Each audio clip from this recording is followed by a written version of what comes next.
Ano yan, babe? Babe. Pinagluto pala kita ng paborito mo. Wow. Pwede ka nang kumain mamaya. Bakit naman extra sweet ka ngayon, babe? Para naman hindi ka gutumin, babe. Hindi consistent yung boses ko. Ganon, parang, bakit? Kumain ka na. Pero, babe. Bakit? Anong okasyon? Hindi pa naman natin anniversary. Hindi naman natin monthsary. Wala Ano naman. yun? Wala namang okasyon, babe.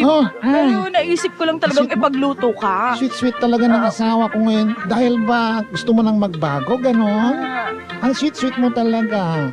Pero, Oo. babe, Ano? nag-aaya kasi yung mga kaibigan ko eh. Ay, ganon? Lalabas daw kami. Lalabas kayo? Na hindi ka kasama, syempre. Kain ka na lang dito. Kaya pala nagluto ka ng marami para hindi na ako makakasama? Iipuyagan mo na ako ngayon. Last na talaga to. Magbabago na ako sa bagong taon. Ay, ganon? Ay, nako, may ipag-inuman ka lang, labas-labas. Hindi po, posible naman. Hindi ako naniniwala sa nalalabas lang kayo na hindi kayo mag-inuman. Makasama pa ng guys. Diyos ko naman, ako parang, ako parang, Parang investing ka. ako parang lokohin mo. Di, babe. Lalabas na naman kami. Labas kayong magkakaibigan, tapos hindi kayo mag-iinuman. Walang inuman. Walang inuman. Hindi ako naniniwala sa'yo.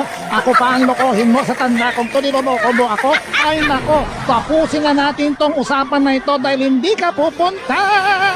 Hindi kita. Tatanda. Barangay LS 89.3 Forever